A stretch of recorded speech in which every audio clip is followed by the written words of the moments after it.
you have not watched the first part of the series, please check out in the channel.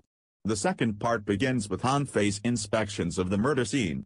As per Miss Xinyu analysis, the murder is said to have taken place by last night, while Wei Zhuang was aware of the danger before Han Fei, and went out to rescue him. Han Fei then deeply analyzed on how the murder had been executed. Using his intelligence, he found out that the murderer has an expert swordsmanship technique, killing the person in silent, speed and clear. At the same moment, Wei Zhuang enters the room.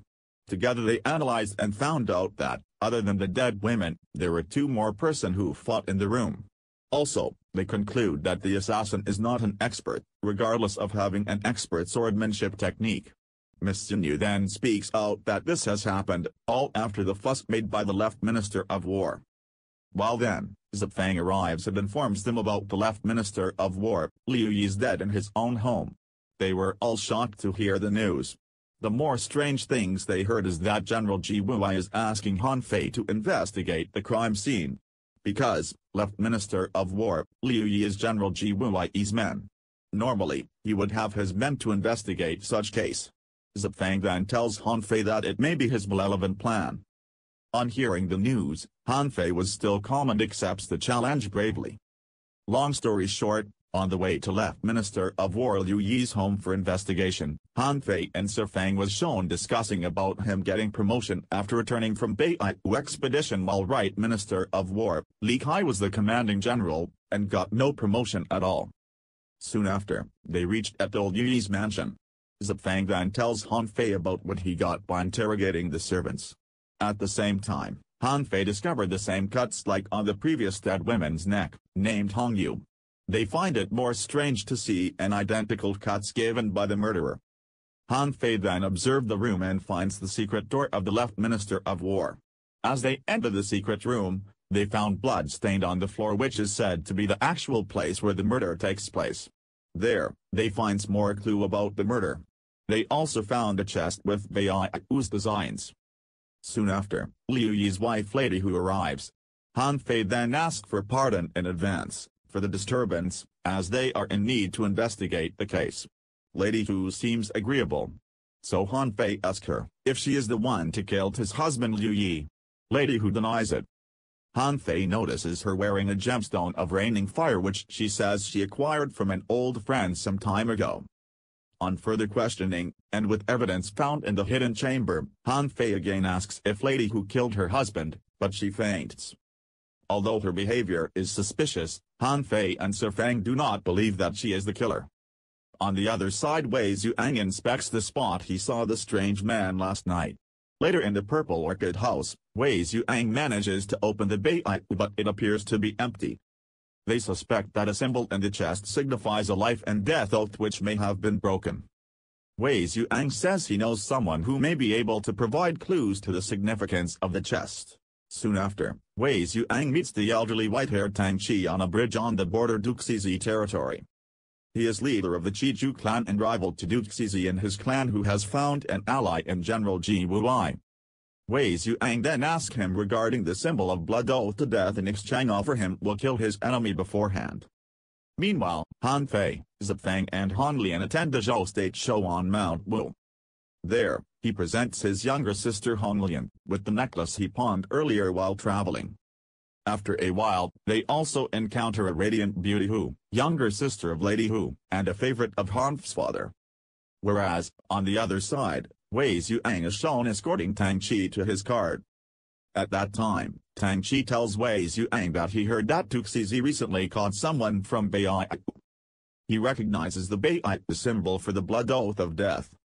After that, Wei Zhuang crosses the bridge into Duxizi territory alone and is surrounded by Duxizi's assassins. Soon after, Wei Zhuang is challenged by a band of Duxizi's assassins on that rainy night, but he easily kills them all. At the show on Mount Wu, Han and Hong Lian meet fourth brother Han Yu, who was delegated to escort Beauty Hu. Han then, with the permission from his fourth brother, took away Beauty Hu to the other side and questions her about her sister, on which she says that her sister reacted badly after seeing a strange-looking servant a month ago. Although fourth brother investigated, nothing came of it. Meanwhile, Wei Zhuang enters the Duxizi household and asks for the prisoners to be released to him. Duke Cz finds Wei Zhuang's request unacceptable and orders him killed. Scene shifts and the crowman was shown secretly entering the Purple Orchid house. Scene shifts to Prime Minister Zhang Kadi questions Han Fei about progress on Liu Yi's case, but their discussion centers on the power plays within the government. Han Fei asked them about the forwards of Bai, on which Prime Minister Zhang Kadi said it to be a forbidden things. So, Han Fei is pressed to close the case quickly, but raises the issue of Hong Yu's death in Non-Yu's room at the Purple Orchid. Meanwhile, a tattoo thief wearing a bird mask, known as Groman, enters Xinyu's room searching for something. After a while, in the streets, fourth brother Han Yu warns Sir Fang to be careful and they see the Snow Fort army of Bai the Blood Marquis, who have recently returned from an expedition. At the Duke Cz household, Wei Zhuang slaughters Duke Cz's men but is caught in a poisonous fog by the leader of Thao bandits. Seeing that Wei Zhuang could still survive the attacks from the poisonous fog, Duke Cz then attacks him simultaneously. But as expected from the disciple of Ghost Valley, Wei Zhuang countered his every single attacks and finally knocked him down by injuring him on his chest. The bandit Duke Cz then asks Wei Zhuang to spare his life. In exchange he will let Wei Zhuang take any person he likes to take away. Wei Zhuang then questions him about the attack on Han 3 days ago. Duke Cz says it was done by outsiders and he only offered support under the orders of Wu Jiu of Nightfall. Wei Zhuang, getting the answer he needs, then released the bandit Duke Cz, but the bandit underestimates him and tries a surprise attack. Nevertheless, Wei Zhuang kills him by throwing back with his own weapon. Soon after, in the dungeon, Wei Zhuang finds a man in chains that he remembers seeing earlier in the city. He recalls his conversation with Tang Qi about a rumored treasure from Raining Fire Manor in Bai, which contained a mine for Raining Fire gemstones. The lord was generous, but bandits called the Three Hairless Wolves robbed the manor, killing all the inhabitants. They divided the gold equally and swore a blood oath of death, however they all died violently in the mountains. Later, Tang Qi was among the Han army led by Bai Fi, the master of Snow Fort, who were dispatched to assist Bai to quell rebels. However, the treasure was never found. At present, Wei Zhuang asked the man Li Kai if he was the one to kill the left Minister of War, Liu Yi. But Li Kai denies and says it is unfortunate for him that Liu Yi was killed by some other person and not in his hand. Meanwhile, Bai Fi the Blood Marquis was shown killing and women with his chilling ability in a red curtain-covered mansion. On the other side, Miss Xinyu fights and severely wounds the intruder wearing a bird mask who entered her room. Xinyu recognizes the intruder in her room as Wu Jiu, and as the assassin who killed Liu Yi and Hong Yu. She presumes that he is not acting on the orders of his master General Ji Wuai. Han Fei walks in and the room suddenly comes under fire from a volley of arrows. Xinyu intercepts the arrows, saving Han Fei, but she is unable to stop them all until a mysterious man secretly saves them both.